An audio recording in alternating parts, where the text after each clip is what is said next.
saber más sobre SEO y marketing digital? Estás en el lugar correcto. Bienvenido al espacio donde compartir es crecer.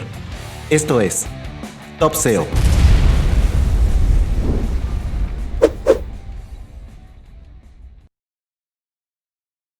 Hola Arturo, buenas tardes, ¿cómo estás? Bienvenido. Muy bien, gracias amigo. Pues aquí respondiendo a tu llamado, conectado, tratando de estar a salvo y tratando de mantenernos creativos. Que eso es lo importante.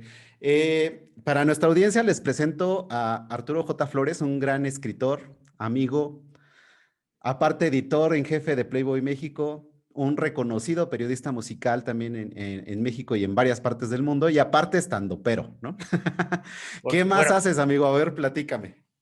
pues mira, básicamente lo que yo siempre digo es que a mí me gusta escribir, ¿no? Lo que pasa es que se puede escribir en muchos universos o en muchas superficies diferentes, ¿no? Puedes escribir en medios de comunicación, que lo hago, puedes escribir en libros, que también lo hago, puedes escribir guiones, que lo he hecho, puedes escribir en las paredes, ¿no? Hacer graffiti, que alguna vez te traté de hacerlo cuando era joven. Y puedes escribir ideas en servilletas, que eso nunca hay que dejar de hacerlo porque es gimnasia mental o gimnasia creativa. Entonces, Ujú. pues básicamente es eso. Y el stand-up, que luego a algunas personas como que les brinca, porque te dicen, siempre me preguntan, ¿no? Que, ¿cómo le hiciste o por qué pasaste del periodismo al stand-up? Lo que pasa es que para empezar yo no creo que nadie pase de una cosa a otra. O sea, simplemente Ujú. vas sumando nuevas actividades o nuevas disciplinas a tu quehacer, ¿no? O sea, no es como que yo dejé de escribir novelas para empezar a escribir en Playboy, sino pues yo ya escribía cuentos, en algún momento me publicaron algo, pero después entré a estudiar periodismo a la UNAM, salgo de periodismo, bueno, de hecho ni siquiera salgo, en tercer semestre yo empecé a escribir para medios de comunicación, a publicar en periódicos. Yo era reportero del periódico Estoc, periódico Ujú. deportivo, aunque en realidad yo no estaba en la sección deportiva, sino en espectáculos. Y después en algún momento, ya cuando estaba yo en Playboy, por hacer un reportaje sobre stand-up comedy, Ujú. me ofrecieron tomar un taller, tomé ese taller, me gustó, me di cuenta de que se trataba también de escribir y pues simplemente lo sumé, lo eché digamos en mi canasta de actividades, pero no necesariamente una sepulta a la otra, ¿no? Sino que todo va como de la mano y todo vuelve al lápiz, ¿no?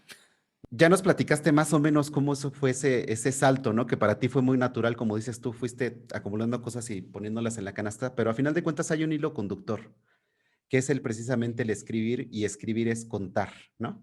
Y es precisamente el tema que tenemos en este podcast, es la pregunta que te quiero hacer: ¿qué es el storytelling? Pues mira, básicamente o fundamentalmente se refiere al proceso, no quisiera decir el arte, pero pues es que al final sí lo es, de contar Ujú. una historia, ¿no? De transmitir algo que pudo o no haber sucedido, Ujú.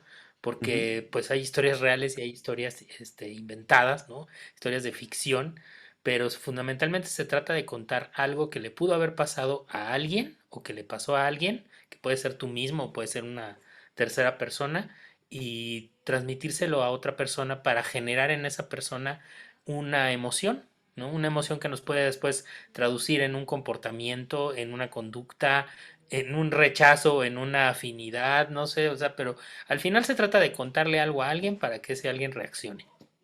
Ujú. Eso es a grosso modo el storytelling. A grosso modo, pero fíjate que hay algo que a mí me llama mucho la atención. Bueno, no lo entendí hasta que te conocí ya cuando tomamos el curso y todo lo demás, porque como te comentaba hace rato fuera de, cuando antes de empezar la entrevista, uno cuando viene de hacer SEO, cuando se dedica a hacer SEO, pues es mucho código, es mucha programación, entender un algoritmo. Entonces hay como esa desconexión entre la tecnología y, por ejemplo, el conectar con las demás personas. Sobre todo, yo creo que el ejercicio de las personas que trabajamos más del lado técnico es que estamos mucho tiempo solo, pero no intentamos conectar. Tratamos que hacer que algo funcione, ¿no? Un sitio web, Ujú. una programación, etcétera, ¿no? Pero no conectar. Entonces, ¿por qué no nos platicas la importancia del storytelling en marketing? Sí, y muy, muy importante. Yo creo que sobre todo tiene que ver, me voy a remitir a una conversación que tenía hace 2 o 3 días con un amigo que es especialista en marketing, pero sobre Ujú, todo es especialista en términos de persuasión. ujú, Él da conferencias, da cursos que tienen que ver con persuasión, ¿no? Con convencer a los demás, ¿no? Fundamentalmente eso es la persuasión, el arte del ujú, convencimiento. Y él habla de la importancia de las historias en este sentido. Las historias son un arma muy poderosa para convencer, para hacer que la gente haga cosas, ¿no? O diga cosas o piense cosas. Ahorita que hablas de algoritmo, me brinca bastante porque es una palabra que nosotros relacionamos con algo contemporáneo o moderno, ¿no? Con algo con la tecnología, o sea, el algoritmo de Spotify, el algoritmo de Netflix, el algoritmo de Google, ¿no? O sea, la programática, ¿no? O sea, la publicidad que te empieza a aparecer cuando estás navegando en internet y que de alguna manera va acumulando información sobre tus búsquedas, tus preferencias, tu tiempo de permanencia en determinados portales y que todo eso te va presentando cierto tipo de contenidos y te va diseñando un mundo a modo, ¿no? ujú, No todos tenemos el mismo mundo, o sea, todos entramos a la misma internet, pero al mismo tiempo no entramos a la misma internet. O sea, seguramente las cosas que te aparecen a ti en general en las plataformas de entretenimiento o en las compras que realizas, pues no son las mismas que para mí, ¿no? Y de alguna manera eso es una representación de lo que pasa en la realidad. O sea, cuando tú y yo y más amigos, no sé, pues llegamos a un restaurante y nos ofrecen la carta, pues cada uno busca directamente lo que le interesa, ¿no? Lo que ya sabe que le gusta, ¿no? En mi caso me gusta mucho la cerveza artesanal, pues a lo mejor lo primero que haría sería buscar cerveza artesanal, pero si vamos con un amigo al que le gusta el tequila, seguramente se irá a la parte de vinos y licores a buscar exactamente los tequilas. Si alguien tiene hambre, no va a ver las bebidas, se va a ir directo a ver qué hay de comer. Y si esa persona que tiene hambre es vegetariana, por ejemplo, pues no va a buscar ni la parte de carnes ni de pescado, sino las opciones vegetarianas. O sea, al final, los algoritmos existen de una manera intuitiva, creo, ujú, en el ser humano, ¿no? Y las historias, no es que las historias sean algoritmos, pero creo que las historias le apegan a ese algoritmo natural que los seres humanos ya traemos cargado de fábrica de hace siglos y siglos, ¿no? La razón por la que conectas con una historia es porque le pega a tu algoritmo, ¿no?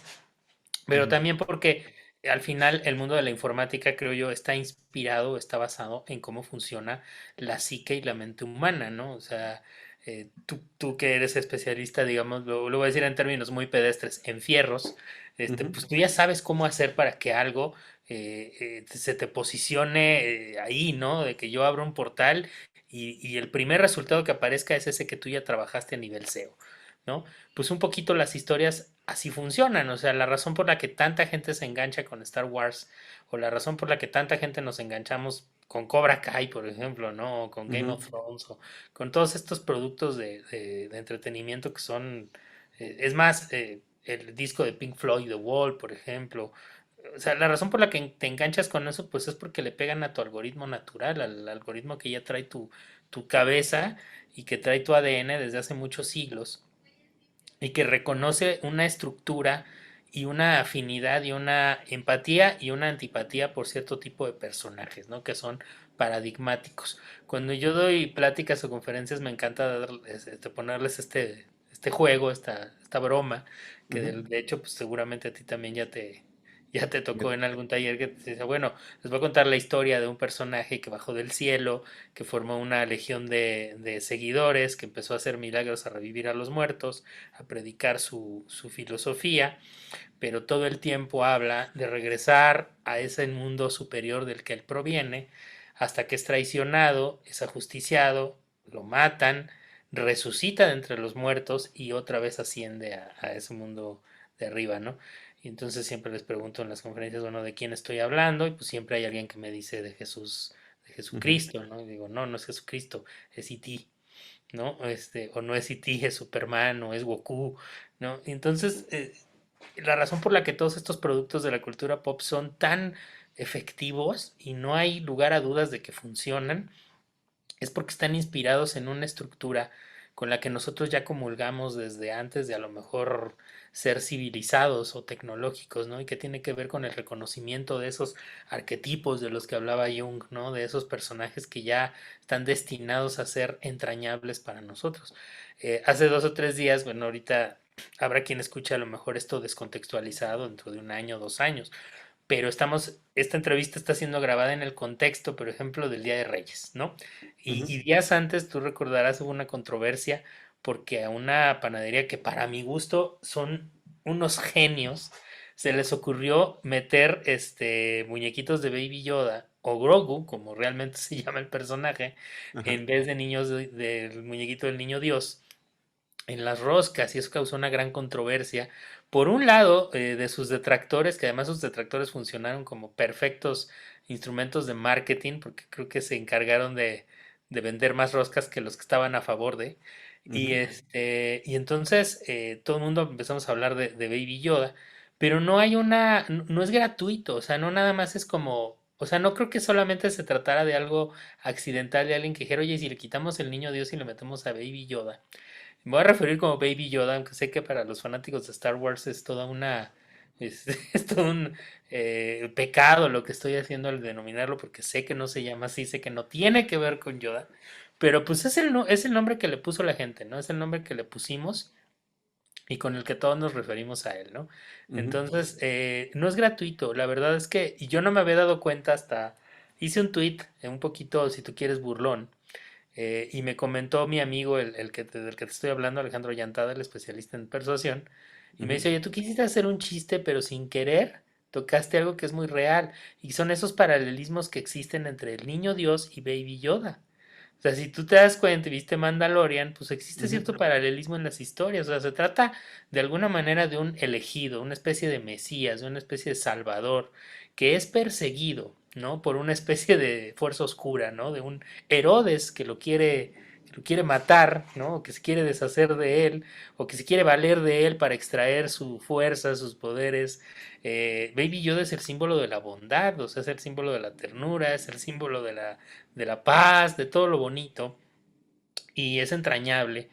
Y tiene esta figura que lo protege, ¿no? Que es una especie, pues también podría ser como de ángel, ¿no? Que es el mandaloriano, ¿no? Y que lo ujú, cuida, y que además todo el tiempo te está repitiendo como el ángel de la guarda.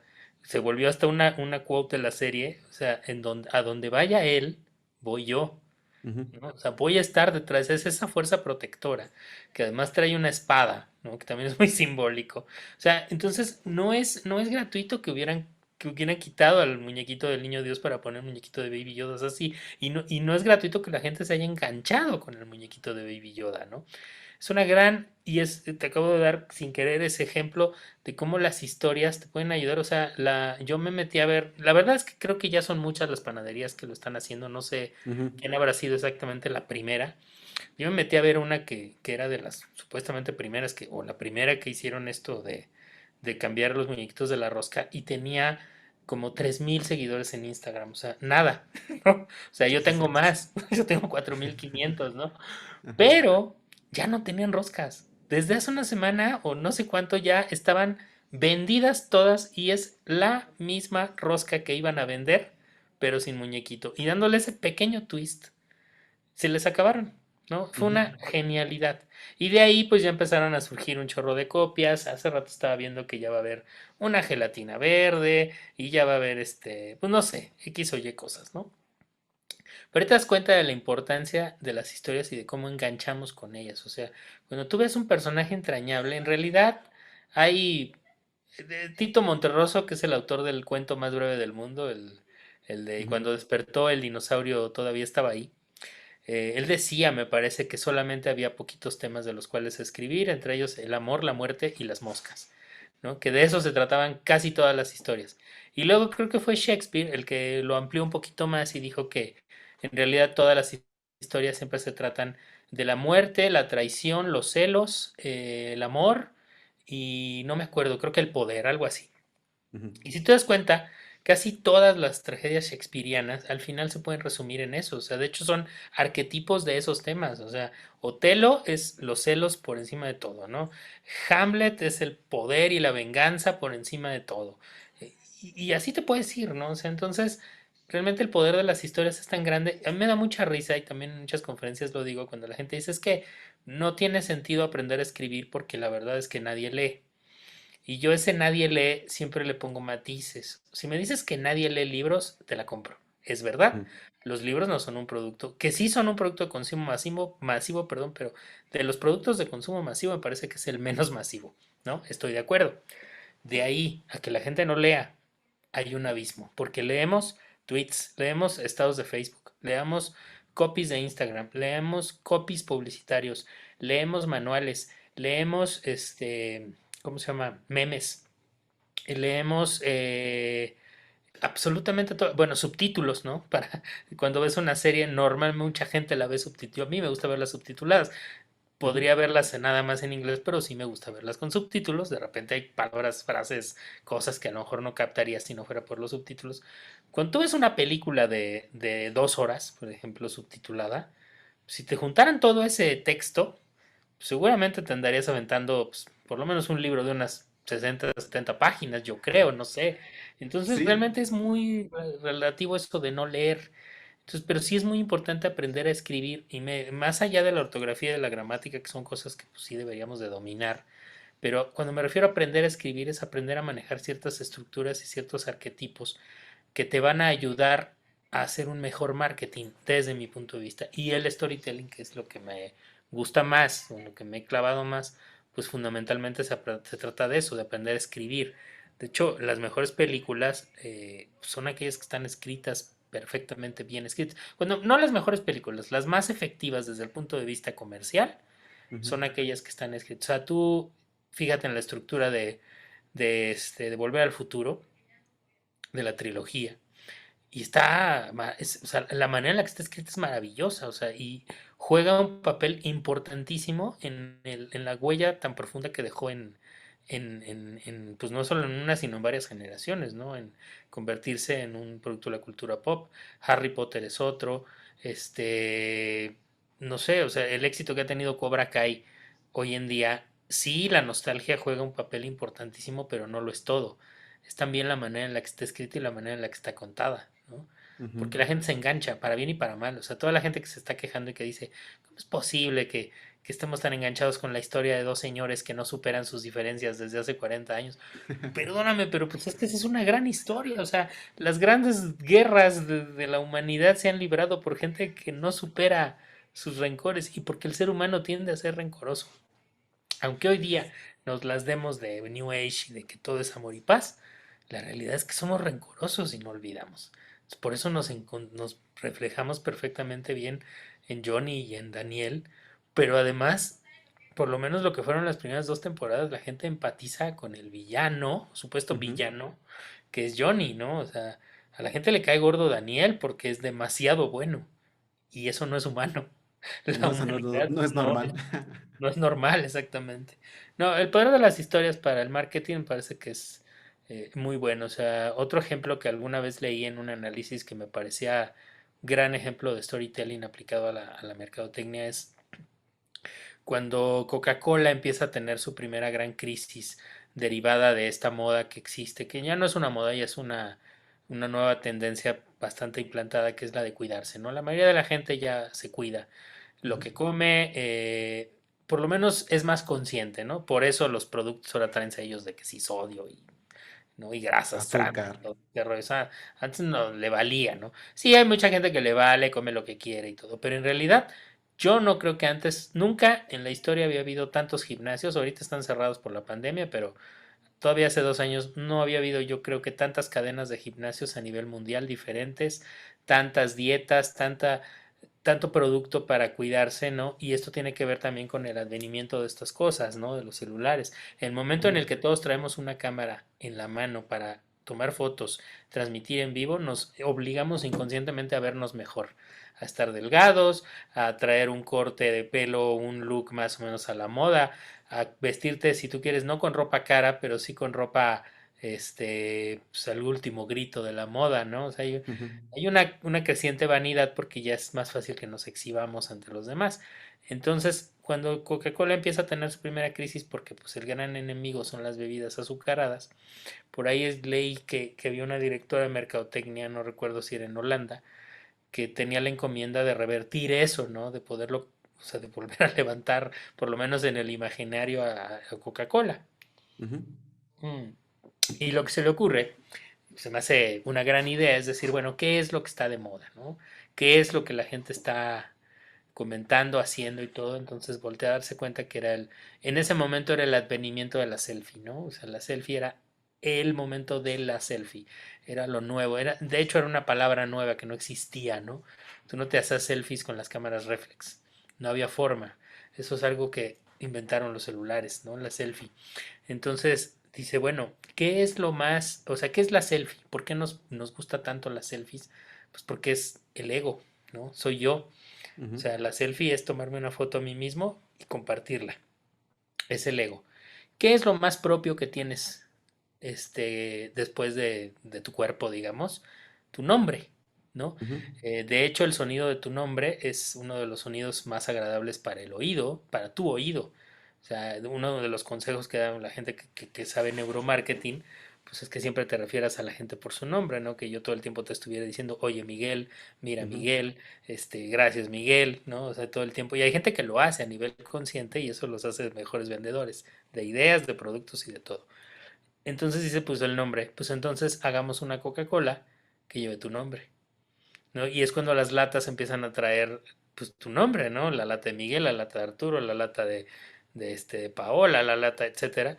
Y eso vuelve una locura. Tú te acordarás que hicieron instalar en el centro histórico de la Ciudad de México una máquina para grabar latas porque había mucha gente que se quejaba de que no encontraba su nombre. Ujú. Bueno, a ver, yo no tomo ese refresco, a mí no me gusta la Coca-Cola y no por una cuestión de salud, simplemente no me gusta, ¿sale? Y yo Ujú. también compré latas que decían Arturo. O sea, ¿por qué? Pues Sí. porque la quieres, porque es tuya, ¿no? Hay 200,000 Arturos, pero yo siento que la que dice Arturo es mía. Ujú. Entonces, ese fue otro gran ejemplo y otro gran momento. Para eso sirve entender la narrativa de la humanidad. Sí, porque es un arma súper poderosa. Y aquí retomo lo que te platicaba hace un momento. Un gran amigo mío, también Luis Casanova, cuando me decía hace varios años, Miguel, eres muy bueno en lo que haces, eres bueno en lo que haces, pero no crece la agencia, no creces tú o no crece tu marca personal porque no me cuentas una historia. Y yo así de, pero aquí está mi página, ¿no? Pero aquí está el caso de éxito de mi cliente. No, ok, perfecto. Pero cuéntame una historia, emocioname. Quiero que me transmitas ese beneficio que va a tener tu producto o tu servicio. Y para eso, precisamente, es importante saber contar las historias. Sí, y qué conecta. Porque Ujú, fíjate que eso sí me pasó que de repente, cuando yo empecé a escribir ficción, yo lo primero que empecé a escribir fue ficción. O sea, cuando tenía entre 16, siempre cuento esta historia. De hecho, es uno de mis ujú, storytellings ya muy trabajados. Es real todo, pero pero lo he contado muchas veces. Cuando yo estaba en la preparatoria, a mí me gustaba leer, me gustaba mucho leer ciencia ficción, fantasía, todo eso. Y pues me enamoré, ¿no? Me enamoré de una chava ujú, pues sí me peló, o sea, de hecho estuvimos juntos alrededor de 3 meses, pero después pues me frenzoneó, me dijo que no se sentía a gusto conmigo y empezamos a hacer esa relación que mucha gente ha tenido como de codependencia, porque éramos amigos, pero no éramos novios, pero andábamos juntos para todos lados, para arriba, para abajo, y si ella empezaba a salir con alguien yo me encelaba, y si yo salía con alguien ella se encelaba. Todavía no existía la narrativa de la pareja tóxica, pero ya éramos una pareja tóxica. ajá. Entonces, un día ella llegó y me regaló un libro de Ray Bradbury que se llama Crónicas Ujú, Marcianas. Y me dice, en la dedicatoria, me puso, espero que algún día te pueda dedicar un libro mío, que a ella también le gustaba escribir. Dice, pero mientras, este está muy chido y te va a gustar. Y lo leí, lo devoré y no tienes idea, o sea, me voló la cabeza. Yo nunca había leído algo parecido a lo de Bradbury, o sea, fue una cosa, ya me te digo, ya me gustaba leer y ya tenía libros favoritos, ya me gustaba mucho Julio Verne, me gustaba mucho Michael Ende, ¿no? El autor de Historia sin fin. En fin, me gustaba Emilio Salgari, ¿no? Las novelas de piratas. ujú. Pero cuando yo leía a Bradbury me rompió la cabeza. Yo dije, es que este señor escribe poesía, porque parecía que parecía poesía, pero no, porque me está contando una historia. Y me está contando una historia de una marciana que está enamorada de un astronauta. Y luego me está contando la historia de yo nunca había visto así. O sea, todas las historias de marcianos que yo había visto en el cine o en donde sea, eran los marcianos invadiendo la Tierra.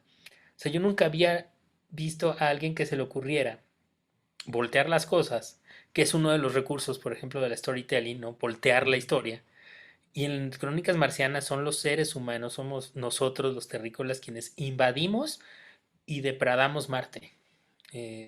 ¿No? Entonces, me sonó raro mi palabra, pero bueno, hacemos un acto ¿sí? O sea, Depredamos. depredamos Marte. Eso es lo que quise, depredamos, no. Depravar es otra cosa. Me traicionó el inconsciente.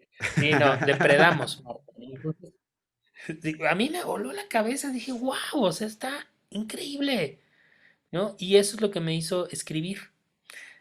Yo empiezo a escribir y me empiezo a dar cuenta que cuando empiezas a escribir ficción, y sobre todo cuando estás muy joven y te falta callo y te falta, pues, sobre todo un mentor, ya para Ujú. cuando hablemos del viaje del héroe, te falta Ajá. un mentor, en este caso son los talleres literarios, estás tratando de hacer algo innovador, de algo que no se haya contado nunca, de dar con la historia, y eso es muy frustrante porque siempre se acaba pareciendo a algo, hasta que mucho tiempo después te das cuenta de que realmente nunca vas a poder encontrar esa historia que nunca se ha contado porque ya todas las historias están contadas, ¿no? A nivel estructura. Y lo que funciona es cambiar la envoltura, ¿sale? Ujú. En algún lado otro amigo escritor, Iván Farías, me platicó, yo no había visto esa entrevista de Bradbury, en la que él, por ejemplo, hay dos grandes autores de ciencia ficción en el mundo, ¿no? Que es, o en la cultura popular, que es Isaac Asimov y Ray Bradbury.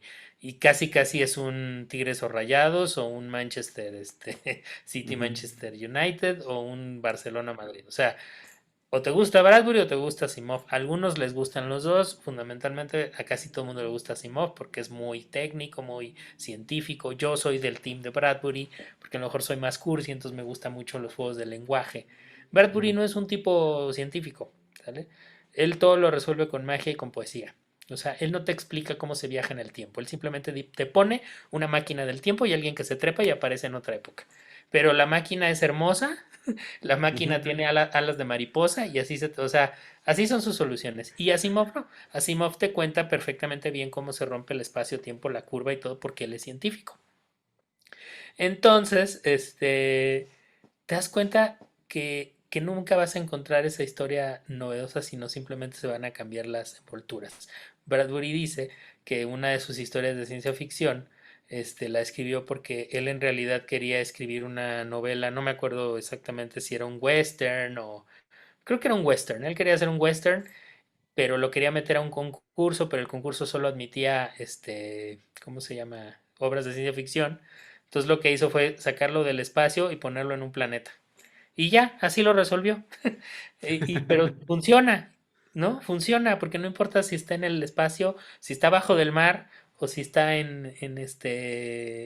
¿cómo se llama? En el desierto, ¿no? Ujú. Si la estructura es de western, va a funcionar, ¿no? Un ejemplo es el Mandalorian, ¿no? Ujú. Mandalorian es un western. Tiene todos los arquetipos del western. De hecho, casi todos los planetas que visita son como si fueran pueblos fantasmas del oeste.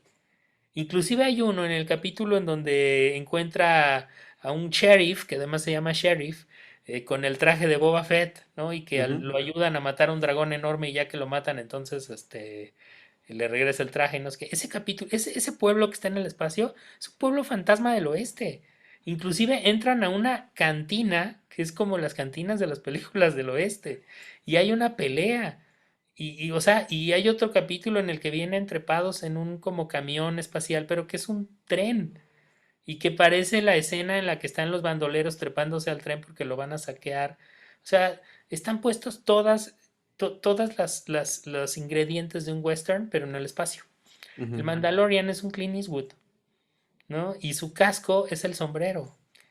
Entonces, nunca vas a poder encontrar esa historia nunca antes contada, ¿no? Lo que vas a encontrar son maneras novedosas de contarla, eso sí. La historia está.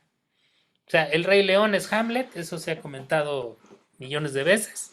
No Ujú. estoy diciendo nada nuevo, pero es una manera diferente de contar Hamlet, ¿no? Entonces, sí es muy importante el storytelling porque y no debes de preocuparte tanto por dar con la historia nunca antes contada. Mejor trata de encontrar la manera nunca antes encontrada de contar esa historia. que ya conoces. Exactamente. Ahorita recordé lo que también leí una vez por ahí de Cortázar, que como bien dices, todo ya está escrito, Ujú. pero alguna vez cuando le preguntaron su respuesta, sí, pero no lo he dicho yo. Mm, Entonces, maravilloso. ajá. Entonces, aquí la idea es, por ejemplo, retomando el espíritu de este podcast de hablar de marketing, de storytelling, cómo lo aplicamos para los diferentes proyectos que tengamos propios o de clientes, es cómo contamos esa historia ya con los diferentes arquetipos que existen dentro del storytelling que se ajusten, ¿no? Ujú. Entonces aquí hilamos la siguiente pregunta, ¿no? O sea, sabemos que hay diferentes arquetipos y ¿cuántos tipos de storytelling nos puedes platicar? Mm, pues, o sea, he leído sobre algunos, la verdad no te podría así como mencionar de memoria, no, Ajá. cuántos, pero por ejemplo, sí hay uno que entretiene, que realmente solamente su único objetivo, perdón, es entretener. Hay otro cuyo objetivo es convencer, hay otro cuyo objetivo es desprestigiar, ¿no? Por ejemplo. Al final todos tienen el objetivo de vender, nada más que no todos venden productos, ¿no? Ujú, O sea, algunos venden ideas, algunos venden comportamientos, ¿no? Algunos venden religiones, ¿no? Ideologías. Volviendo otra vez al ejemplo de Star Wars, me da mucha risa. También hay otra entrevista en donde George Lucas, que además George Lucas era cercano a Campbell, ujú, al el héroe de las mil caras, este, ¿cómo se llama? Que él dice que lo que él quería con Star Wars era generar una especie de culto, ¿no? Un culto cuasi religioso. Y pues sí, o sea, le salió bien, o sea, tan le salió bien que de verdad la pasión que mucha gente siente por Star Wars es muy similar a la que siente por un culto religioso, ¿no? Entonces, pues no sé, por ejemplo, eh, ese podría ser el storytelling de ficción.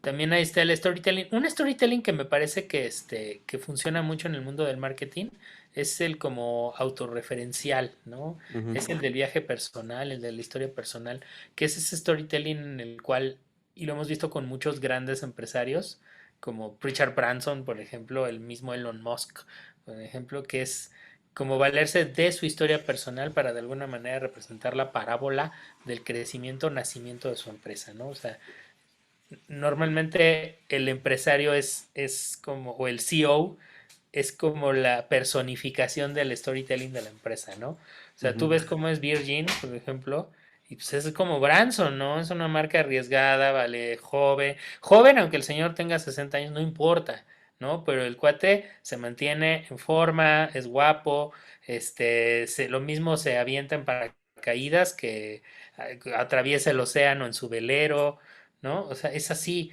¿Cómo es Elon Musk? Pues es un nerd, ¿no? Casado que tiene un hijo con un hombre extrañísimo, ¿no? Pero así es, innovador y valiente y todo, ¿no? Y cómo es de repente, no sé, Bill Gates, pues es totalmente un nerd, bien portado, preocupado por el medio ambiente y todo. ¿Cómo era Steve Jobs? Un tipo obsesionado con el diseño, obsesionado con las formas, pero sobre todo que vendía un estatus, ¿no? O sea, es lo que digo, muchas compañías dicen, ¿no? Yo te vendo una experiencia, no te vendo el producto, ¿no? O sea, y sí es cierto, al final, cuando te venden esa experiencia, pues te venden ¿cómo se llama? Te venden esa historia, ¿no? Te vuelves parte de su historia. Está el storytelling de consumo, que es el que Ujú. tal cual, pues apunta para que vendas, ¿no?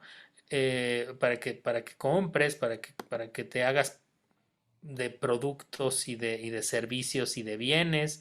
Está el storytelling que se concentra en los valores, por ejemplo, de la marca. En fin, no sé, o sea, te digo, o sea, he leído de muchos, la verdad es que tampoco soy muy enciclopédico, no me Ujú. acuerdo a veces luego de definiciones y todo, pero fundamentalmente yo lo dividiría en dos grandes grupos, que es el de ficción y el no lo diría como referencial, es que tiene un nombre, pero Pues el que es de no ficción, valga, o De sea, no el que ficción. está... Sí, el que se basa como en un personaje, ¿no? Porque precisamente ahorita que estabas platicando de todas estas grandes compañías, Ujú. eh, y en el mundo de marketing se conoce muchísimo, ¿no? O sea, que Amazon empezó en un garage, que Google empezó en un garage, que Microsoft empezó en un garage. Y aquí, por ejemplo, podemos ver precisamente la siguiente parte del podcast donde te quiero preguntar sobre los elementos que tiene que tener un storytelling. Entonces, yo creo que ese garage que tienen estas grandes empresas que son icónicas, también es como parte del storytelling que crearon para la marca, para la empresa. O sea, porque de verdad, o sea, no, pues Bill Gates, sus papás les dieron creo que $120,000 para que fundaran la primera parte de Microsoft, ¿no? Entonces, no empezó en un garage, ¿no? Por lógica, ¿no? Entonces, es como que es parte. ¿Qué elementos debe tener una buena historia? Yo creo que un personaje, sobre todo un personaje perfectamente bien definido y una congruencia, ¿no? O sea, porque no te imaginas, por ejemplo, que el personaje que representa a Monsanto, por ejemplo, ¿no? El arquetipo, ¿no? Para hablar de Monsanto, sea pues un héroe, ¿no? Porque la percepción de la gente en su mayoría, independientemente, yo no lo digo, o sea, más bien lo ves hasta en la cultura pop, siempre es negativo, ¿no? Siempre es un villano, siempre está como más cargado, ya hablando de los términos de Jung, hacia la sombra que hacia la luz, ¿no?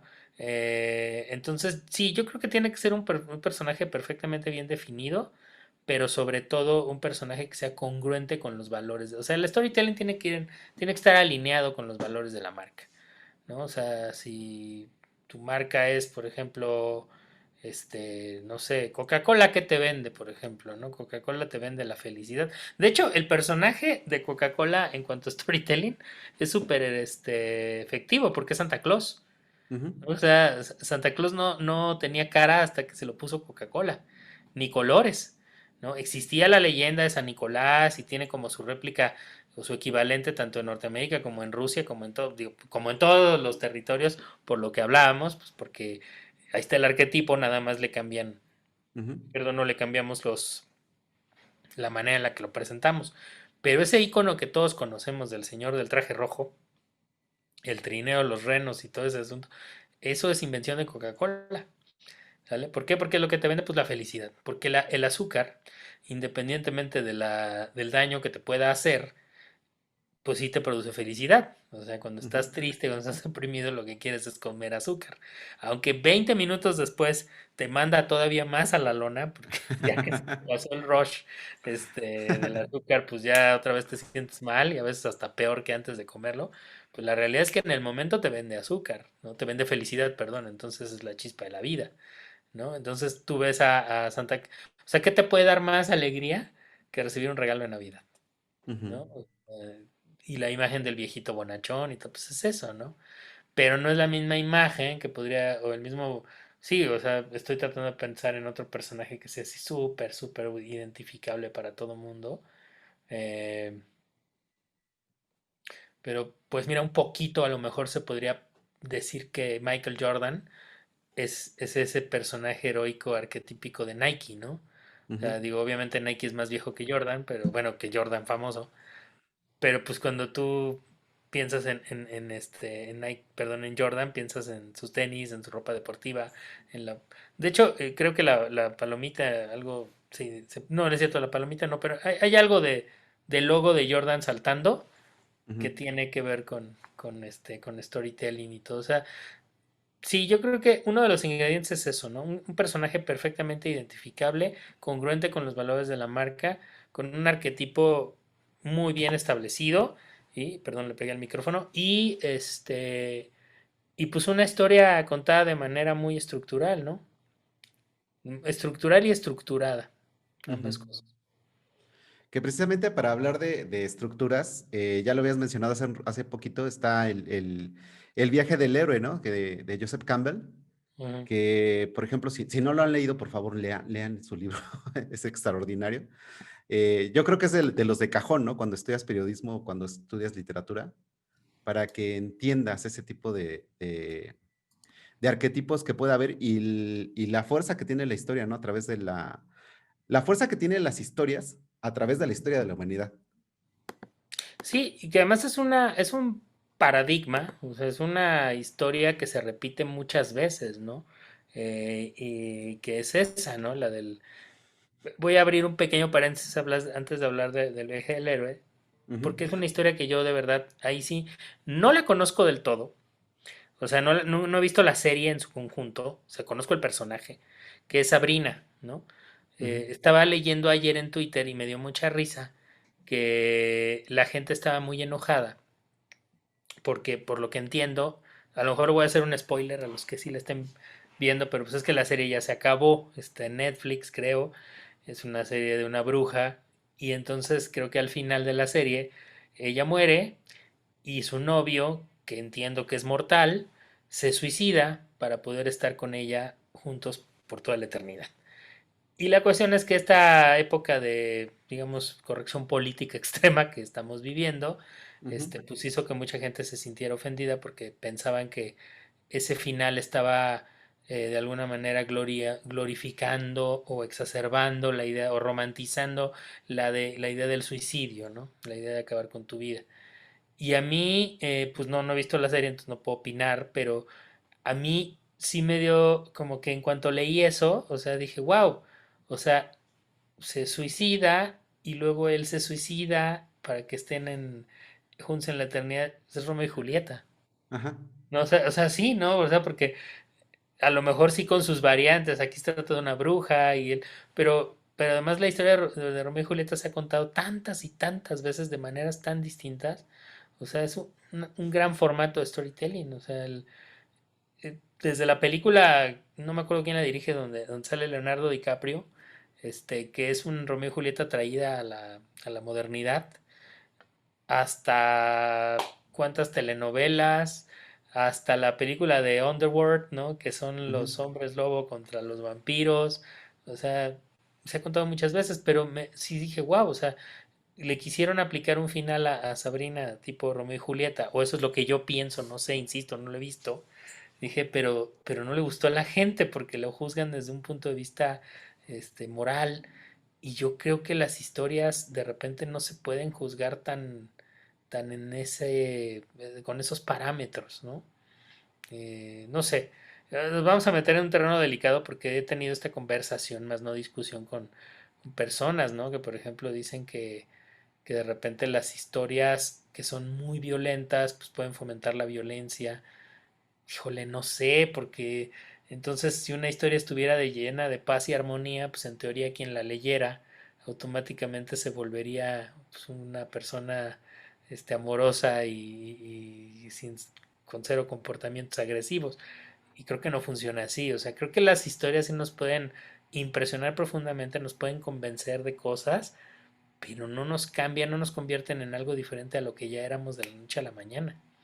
O ujú, sea, entonces, pero bueno, ya regresando a la parte de lo del viaje del héroe, sí, es un texto fundamental que se debe leer además muchas veces y que además cuando te explica con el diagrama, más bien cuando te explica alguien con un diagrama, este, cómo funciona el viaje del héroe, te das cuenta que pues, sí, claro, es la historia de Mahoma, de Buda, es la historia de Jesucristo, ¿no? Es la historia de Luke Skywalker, es la historia de Harry Potter, ¿no? Y va perfectamente. Tú piensas en todas esas grandes películas. Una vez un maestro de guionismo me decía una gran verdad, dice, los gringos nunca hacen cosas para ver si funciona. Los ujú, gringos hacen cosas porque funcionan. O sea, ellos no hacen una película para ver qué pasa con ella. Ellos hacen una película porque saben que va a funcionar, ¿no? Porque está probado, está comprobadísimo, ¿no? A nivel guionismo, por ejemplo, que también es una parte al final de storytelling y de estructura, existe la promesa, ¿no? Cuando tú ves una ujú, película, estoy hablando de una película comercial, de una película común y corriente hollywoodense, eh, los primeros minutos de la película te hace una promesa que tú inmediatamente asimilas y que la película, el resto de la película se trata de ver cómo se cumple esa promesa, ¿sale? Si la promesa no se cumple, es una mala película y no funciona y no te gusta y no te enganchas. Si la promesa se cumple, sientes que es redondo y está perfecto. La boda de mi mejor amigo es un ejemplo. En los primeros minutos de la película, el amigo le habla a Julia Roberts y le dice: me voy a casar y quiero que estés conmigo el día de mi boda. Esa es la promesa. Mucha gente cree que la promesa es que ella impida la boda, ¿no? Porque se enamora de su amigo. No, no, esa no es la promesa. La promesa es, y es clarísima desde los primeros minutos, quiero que estés conmigo el día de mi boda. Y después de muchos azares, de muchas cosas que suceden dentro de la película termina con ella acompañándolo a él el día de su boda. Casi todas las películas o todas las películas exitosas se tratan de eso. Volver al futuro otra vez. Primeros minutos de la película, llega el Dr. Brown y le dice, Marty, tienes que regresar en ¿cómo se llama? En el tiempo y evitar que pasen estas situaciones y no sé qué. Y pasa la película y efectivamente se cumple la promesa. ¿Sale? Esto es un poquito la misma estructura con la que funciona el viaje del héroe, ¿no? O sea, siempre hay un héroe que tiene ciertas características, que vive en una cierta normalidad, en un mundo ordinario. Campbell habla del mundo ordinario y el mundo especial, ¿no? Que es este mundo como mágico, una cosa así. Y siempre se le presenta una misión al héroe. El héroe, de primer sentido, de primera intención, siempre la rechaza. Lo primero que hace es rechazar la misión, la llamada, hasta que encuentra ese mentor, ¿no? Y entonces encontramos el mentor que tiene ese arquetipo de mago, ¿no? Que puede ser Gandalf, que puede ser Obi-Wan Kenobi, que puede ser el de Harry Potter, ¿cómo se llama? Ay, Dumbledore. Dumbledore, exactamente, Miyagi, ¿no? El Ujú. Doctor Brown, o sea, todos son iguales, ¿no? Todos son ese personaje de edad, algunos barbados, otros como el Doctor Brown no tienen barba, o el señor Miyagi, pues apenas tiene poquita, pero son canosos, pero que tienen cara de sabios, ¿no? Son científicos, son magos, son gente que tiene muchísimo conocimiento y entonces ayudan al héroe a pasar, ¿no? A ese mundo especial y ahí se encuentra con los aliados y viene su primera gran resurrección, después viene la recompensa del elixir, y toda esta parte medio lo estoy haciendo de memoria. Ujú. Y así hasta que llegamos al retorno otra vez a ese mundo ordinario, ¿no? Y se completa el círculo, ¿no? Y todas las grandes historias que han funcionado y que funcionarán, pues de alguna manera se tratan de eso, ¿no? O sea, y enganchan y se quedan ahí, y por eso El Señor de los Anillos, y por eso pues todos estos grandes productos, ¿no? De hecho, ya que hablábamos de Playboy en algún momento, si has visto la serie de Playboy, American Playboy, que está en Amazon, pues fue lo que hicieron, ¿no? O sea, la marca se dedicó a narrar la vida de Hugh Hefner desde el punto de vista o con base en una especie de viaje del héroe, ¿no? En donde te cuentan que, digo, todo pasó, todo lo que cuenta la serie de Hefner es real, todo absolutamente sucedió, sin embargo, lo que hicieron fue estructurarlo de manera que correspondiera, ¿no? A lo del viaje del héroe, ¿no? Y entonces, pues la serie, digo, yo la vi más allá de que yo trabajé en Playboy. He oído comentarios de mucha gente que no necesariamente porque trabaja en Playboy y que a lo mejor ni siquiera sabía tanto de la marca, pero que les pareció súper interesante y súper Ujú. entretenida, ¿no? Entonces, pues sí, el storytelling definitivamente te ayuda a posicionar muchísimo mejor un producto, una idea y eventualmente pues a venderla. Sí, porque a final de cuentas es como platicas, ¿no? Todos estos elementos que debemos de saber acomodar, porque las historias siempre están ahí, también como dijiste hace rato, ¿no? O sea, todos tenemos una historia. El chiste es cómo la vas estructurando, Ujú, porque podemos tener una historia, como tú decías en el curso, ¿no? O sea, descríbeme cómo es tu mañana, ujú, cuál es tu trayecto qué es lo que haces, o sea, te despiertas, después te bañas, sales al trabajo, haces ejercicio, no sé, todo lo que tengas que hacer, ahí está la historia. Es una historia común y corriente, ujú. pero siempre te pasa algo, siempre te va a pasar algo. Pero entonces, si sabes estructurarlo, puedes armar ese storytelling y puedes ir atrayendo a tu público, a tus audiencias, teniendo lógicamente ya estas herramientas, ¿no? Que de las que estamos platicando. De hecho, algo que me divierte mucho, por ejemplo, cuando me gusta mucho, mucho, mucho una película, este, y todos los ejemplos digo, porque siempre, nunca falta el que dice, hay una película noruega, de 1970, no, no, hablemos de películas que la mayoría de la gente ha visto, ¿no? O sea, no es que no, claro, a mí también me gustan de repente películas que son muy underground, Pero para efectos del tema, hablemos de películas que todo el mundo ha visto. A mí me encantan las películas de búsqueda implacable. Y todas tienen la misma estructura. De hecho, las tres, bueno, sí, las tres películas, sobre todo las primeras dos, son idénticas. Yo podría hasta pensar que en los mismos minutos pasan las mismas cosas, ¿no? Pero nos parece que son dos películas distintas y nos gusta, a los que nos gustan, nos gustan. Digo, quien las odia, pues Ujú, las odia, ¿no? Pero a los que nos gustan, nos encantan, ¿no? Y tienen que ver con eso, ¿no? Tienen que ver con una estructura perfectamente bien diseñada para que te guste, pero además, y es lo que te digo que el experimento que me da mucha risa, cuando me gusta mucho una película, me gusta leer la reseña, bueno, no la reseña, la sinopsis, que puede ujú. tener ya sea el DVD o Blu-ray o lo que tú quieras en la contra, como la que pueden ponerle en plataformas como Netflix o algo. ¿No te pasa que de repente ves una sinopsis de una película y dices, güey, qué hueva, no la quiero ver? Porque Ujú. tal cual dice, no sé, Miguel es un locutor de radio que todos los días transmite su programa a las 7 de la noche. Pero un día se va la luz La se va estación. la luz en la cabina y conoce a un personaje extraordinario. Y ya. Eso es todo lo que dices, güey, no, mames, no me esté contando nada, qué hueva, no la quiero ver. Pero luego la ves y resulta que las 2 horas te tiene así, ¿no? O sea, claro, porque muchas veces la sinopsis no le hace justicia a la historia, porque después, ya cuando viste la película y te gustó mucho, dices, es que en la sinopsis no me dijo que pasaba todo esto, ¿no? Entonces pensé que iba a ser una hueva de película y resulta que me encantó la maldita película. Yo vi las reseñas, bueno, la sinopsis de Búsqueda Implacable y pues primero era como, un viejo Mm. policía atormentado, busca a su hija secuestrada por toda Europa. Y ya. Puesto así, la verdad, a mí no me llama la atención. Veo la película, me fascina y claro, pues lo que pasa es que la sinopsis no sigue ningún método. La sinopsis sí es alguien que se le ocurrió, ey, escríbele 3 líneas de qué trata y ya, ¿sale? Pero el guión de la película sí tiene un tratamiento de storytelling que hace que te tenga así, ¿no? Y volviendo a las cosas, yo no soy tan fan de Star Wars, pero sí sé que hay muchas películas dentro de Star Wars que no le han gustado a la gente.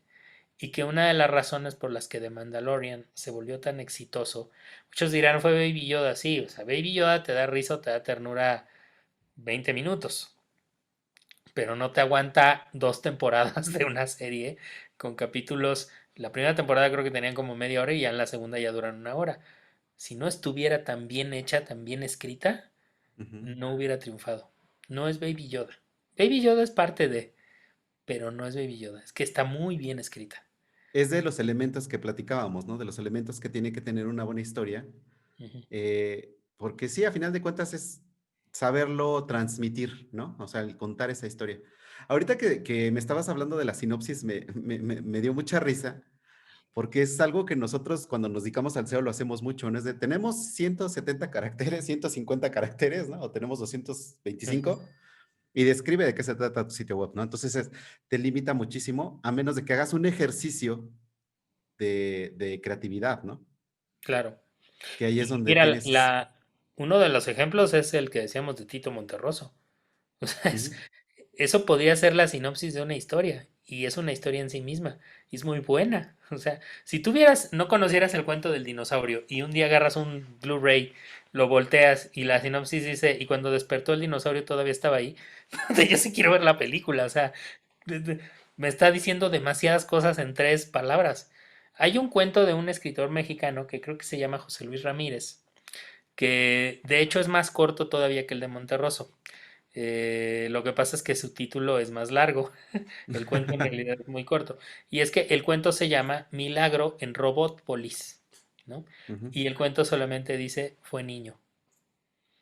¿Qué te está, sí, es más maravilloso, o sea, ¿qué te está Sí, sí, sí. contando sin contártelo? Que hay una ciudad poblada por robots y que de alguna manera nació un ser humano ahí, ¿no? Ujú. Entre puros robots. Todo eso te lo dijo en 6 o 7 palabras. Si eso fuera una sinopsis o si eso fuera la descripción de un sitio web, güey, yo quiero entrar. O sea, Sí, sí, sí, sí. ¿sale? Pero es lo que decimos, o sea, que muchas veces minimizamos los detalles cuando realmente los detalles son muy importantes, ¿no? En las relaciones, en el cortejo, pero también en el marketing. Los Ujú. detalles lo hacen todo y de repente sobre todo las nuevas generaciones son muy visuales y a veces pensamos que es todo lo que necesitan para engancharse. Yo veo muchas marcas, veo muchos creativos, por ejemplo, muy preocupados por tener la mejor fotografía, el mejor diseño, los mejores colores, la mejor tipografía. Y todo eso es importante, todo eso es muy importante porque las generaciones o el consumidor más joven es muy visual, ¿vale? Pero no lo es todo. Y tampoco son nada más visuales, porque si fueran tan solo visuales, los centennials y los millennials. Entonces, ¿por qué? Porque me expliquen por qué es la generación o las generaciones que han puesto de moda los podcasts. O sea, Exactamente. no, es que sí son visuales, pero no nada más. De hecho, es la generación que más consume audiolibros, ¿no? O sea, Ujú. por eso te digo, no les gusta leer, híjole, no sé, quizás no les gusta leer como nos gustaba leer o en los formatos que a nosotros. Pero perdóname, echarte un libro un audiolibro, pues es leer, ¿no? Es escuchar, o sea, que alguien más te lea, pero es leer. Y muchos podcasts de los que ellos consumen o que están medio de moda, como es el caso de Leyendas Legendarias, que a mí me gusta mucho, por ejemplo, Ujú. pues es un podcast de storytelling, Sí, totalmente. ¿no? Y perdón, pero tampoco es que te cuenten las historias que nadie conoce, ¿eh? O sea, te cuentan la historia del black metal noruego, te cuentan la historia de Goyo Cárdenas, el primer asesino, bueno, no el primer, pero uno de los asesinos seriales mexicanos más famosos. Te cuentan la historia de Aleister Crowley, el Papa Negro. Ujú. Te cuentan la historia del Palacio de Lecumberri. O sea, son historias que te metes a Wikipedia y ahí están, ¿eh? Ujú. O sea, nada del otro mundo. ¿Cómo te la cuentan? Eso es lo que lo vuelve interesante. Te lo cuentan con un buen guión y te lo cuentan con unos tipos haciendo muy buenos chistes, porque la verdad es que a mí sí me dan risa, ¿sale? Y el formato es lo que lo vuelve exitoso. Volvemos a lo mismo. No es la historia, es cómo la cuentas, Ujú. ¿no? Entonces, los gringos tienen, ya a nivel periodístico, tienen un principio para su periodismo. El periodismo gringo está mucho más orientado a responder la pregunta how, o sea, cómo, que el periodismo de repente latinoamericano está muy, y sobre todo el mexicano está muy orientado a la revista, a la pregunta qué, what, ¿no? Por eso aquí estamos llenos de declaracionitis. Tú te metes Ujú. a ver el portal de un periódico y la mayoría son ¿qué dijo fulano y qué le contestó sutano? ¿Qué dijo fulano? ¿Qué le contestó sutano? O sea, es declaracionitis. Pero te metes a ver, por ejemplo, el País de España o te metes a ver el New York Times y son reportajes de profundidad de storytelling, ¿no? La historia del médico que... Es más, hace poco se volvió viral una nota buenísima que era sobre una de las médicas que está detrás de la creación de la vacuna Ujú. que dice ella que, bueno, cuenta toda su historia, que nació en una cabaña y no sé qué tanto, y termina diciendo que en su opinión, más o menos por verano de este año, medio podemos empezar a regresar a la normalidad. Pero la manera en la que está escrito y reporteado y hecho el reportaje está alrededor de la historia de ella, Ujú. ¿sale? Y pues por eso se vuelve viral, por eso nos enganchamos. Y es un texto larguísimo, pero lo leemos porque parece que estamos leyendo un cuento, una novela, pero es un reportaje. Y aquí yo creo que en alguna publicación de México, como dices, sería, no sé, científica, opina que para el verano podemos regresar a la normalidad. Claro, y seguramente pegaría porque es muy buen encabezado, pero ya te daría mucha flojera cuando lo empezarías a leer si no te cuentan toda la historia como te la cuentan ellos. O Ujú. sea, yo leí una crónica que me encantó, creo que fue en Gato Pardo, si fue en Gato Pardo o fue en Soho, Colombia, no me acuerdo, sobre unos futbolistas que era un equipo de fútbol amateur que eran de Perú, ellos, de Bolivia, eran de Bolivia, y con promesas un estafador se los llevó a Colombia, y ya estando en Colombia los abandonó, como en la película de Rudy Cursi, que Ajá. les prometen que les van a pagar, los van a meter a un equipo profesional, y nomás les sacaron dinero, los dejaron ahí en Colombia varados, así en una casa, con tan mala suerte que se empiezan a contagiar de coronavirus. Entonces están pobres, solos, abandonados, pero hay un sacerdote que los empieza a cuidar, a llevarles comida, a organizar colectas para poderles comprar un avión para que se regresaran a su casa a Colombia, digo, perdón, a Bolivia, y se vuelve un artículo, se vuelve una crónica de verdad tan emotiva, tan bien escrita, tan que apelaba tanto a la identificación y a las emociones, que a mí me encantó y estoy seguro que mucha gente que la leyó es maravillosa, ¿no? Que eso en una redacción común de periódico sería: cinco muchachos procedentes de Bolivia se quedaron varados en una casa en Colombia, contagiados de coronavirus, o sea, con una frialdad y una estructura de un periodismo que, si bien es cierto, es informativo, no está hecho para ser disfrutable, para ser un producto de lectura disfrutable, sino solo para informar. Y de repente hay historias que a nosotros nos deberían de dar para no solo informar, sino también para conmover. Exactamente, que al final de cuentas también eso es lo que queremos, ¿no? Cuando tenemos un negocio, un proyecto, inclusive tu propia vida, ¿no? O sea, como tú lo acabas de decir hace ratito, o sea, conoces a una persona, a lo mejor conociste a una chica y dices, ah, hola, soy Arturo, soy periodista y ya, ¿no? Ujú. A que le digas, oye, fíjate, soy escritor, soy periodista, trabajo en Playboy, etcétera, etcétera. O sea, ¿cómo vas y le hablas, ¿no? ¿Cómo lo transmites? Verbo mata carita, ¿no? Eso es lo Exactamente. que es ¿cómo se llama? ¿Qué es lo que decíamos? Sí, fíjate el poder de tan fuerte de las historias. Hace como, sí, como unos 3 4 meses me invitaron, yo no iba a ser speaker, pero me invitaron a ver la grabación de TED Talk aquí en México. Ujú. Fue ahí en Puebla y pues estuvieron varios oradores. Y no se trata nada más de contar tu historia, sino de saberla contar. O sea, por eso lo que digo es que mucha gente, por ejemplo, el otro día estaba yo en una controversia en Facebook porque salió un artículo en El País, me parece, de España, y lo firmaba una agente literaria. Y ella decía, el título era súper provocador, era muy bueno, porque decía: no, tu historia no da para un libro. Y fundamentalmente se trataba de que había mucha gente que cree que tiene una gran historia entre las manos, cree que su historia personal es muy interesante y pues siempre piensa que puede escribir un libro, ¿no? Con eso.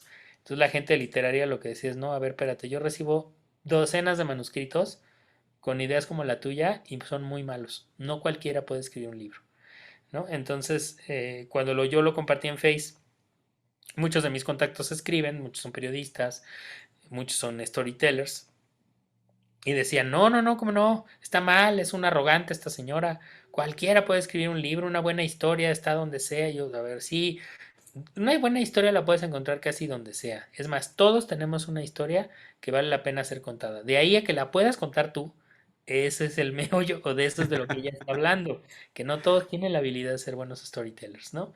Entonces, eh, me llamó mucho la atención pues, por todo esto que estamos platicando. Entonces estaba yo en las TED Talks y de repente de seis conferencias, de verdad, cinco fueron muy aburridas, muy aburridas. Y había gente que tenía historias muy buenas, ¿sale? Ujú. O sea, había gente que tenía historias de, no sé, de viajes o de cosas que eran muy interesantes, pero las contaban con una arrogancia, las contaban como queriéndote leccionar, como poniéndose como ejemplo, sin cero estructura dramática, sin nada de nada, o sea, no había estructura, ¿sale? Y muchos llevaban presentación así de PowerPoint muy interesante, con fotos muy bonitas, pero no aguantaron 8 minutos de conversación, la gente estaba durmiendo. Y la última, porque es a la que sí voy a mencionar, porque me parece que ella sí lo hizo muy bien. O sea, también lo hizo, que fue la última, ya todo el mundo estaba cansado, ya todo el mundo estaba harto, ya todo el mundo se quería ir. Y te juro que en cuanto se paró en el escenario, en 15 segundos ya nos tenía todos. Hasta gente que ya se había parado y se había ido como atrás de donde fue la grabación, como para ya no participar de ella. En cuanto la escucharon, mira, Ujú. y es Carla Iberia Sánchez, ¿no? Carla Iberia, periodista, una persona súper, súper culta, con una gran preparación. Y ella empezó a hablar, o sea, su conferencia trataba sobre la seguridad digital, ¿no? O sea, el tema era ese, el tema era: la huella que nosotros dejamos en Internet no se borra nunca, ¿no? Pero la empezó contando con una historia y empezó contando, que eso es lo que más me gustó. Ella no contó fue la única que no contó su historia. Dijo, yo voy a Ujú, contar una historia, pero no voy a contar la mía. Voy a contar la historia que necesito contar para hablar de mi tema. Y entonces contó la historia de un chavo, yo no conocía la verdad la historia de un chavo que para una revista se prestó para hacer un reportaje. Era un experimento en el que él iba a borrar su huella digital, ujú. ¿no? Cerró sus cuentas de redes sociales, se quedó sin tarjetas de crédito, viajó sin avisarle absolutamente a nadie dónde iba a estar. Y entonces el reto era, después de 6 meses de viaje, que la gente lo encontrara. Y quien lo encontrara se iba a ganar un premio. Más palabras menos, dos se trataba la historia. Y alguien lo encontró porque empezaron a rastrear sus consumos, lo empezaron a ver en cámaras de seguridad de lugares donde se presentaba. O sea, y toda la plática nos llevaba a deducir que aunque tú quieras borrar tu huella digital, ya no se puede, ¿no? O sea que si tú entras a un Oxxo y te graban, ya hay una huella digital ahí tuya. Que si tú de repente, y mencionaba Carla Iberia un caso, no me acuerdo exactamente cómo iba la cosa, pero había mujeres, por ejemplo, que todavía no se enteraban que ya estaban embarazadas cuando el algoritmo ya lo sabía, ¿vale? Por sus consumos, por los lugares en donde habían estado, etcétera. O sea, la conferencia fue, híjole, de verdad, muy conmovedora, muy impresionante. Y a mí, sobre todo, me llamó mucho la atención cómo se valió ella del storytelling, perdón, para, puta, de verdad, de una manera abrumadora, atraparnos, ¿no? Y no sé cuánto habló, a lo mejor habló 15 minutos, pero Ujú. fueron 15 minutos que de verdad la gente apenas se daba el permiso de respirar, porque estaba metida, completamente metida en lo que ella estaba diciendo. Entonces, definitivamente es un arma poderosísima, o sea, para bien y para mal, porque también hay storytellers que se valen de las historias para colocar en la cabeza de la gente ciertas ideas que pues no están tan chidas, pero cuando lo utilizas como herramienta de marketing, uf, te deja muy buena experiencia. Sí, sí, sí, es poderosísimo. De verdad, Arturo, ya se nos fue volando el tiempo. Llevamos ya más de una hora platicando aquí, muy, muy sabroso, como te decía desde un principio. Eh, en dado caso que alguien de la audiencia, Arturo, te quiera contactar, ¿por qué medio lo puede hacer? Claro, pues yo en todas las redes sociales estoy como Arturo el Editor. En Instagram, en Twitter, en Facebook, en LinkedIn estoy como Arturo J. Flores. Y pues ahí me pueden buscar, están los libros que yo no tengo un libro per se, luego me dicen, no, un libro que hable de storytelling. No, no tengo un libro que hable de storytelling, tengo libros que aplican el storytelling más bien, porque pues yo fundamentalmente empecé como escritor de cuentos y novelas, entonces tengo 3 libros de novelas, 4 ya libros de novelas, tengo libros de cuentos, tengo algunos de crónica, ¿no? Periodística, pero sí doy algunos talleres como el que en algún momento pudimos compartir y conferencias como las que en algún momento también pudimos compartir. Y pues sí, ahí me pueden buscar, trato de dar respuesta a todo en el menor tiempo posible.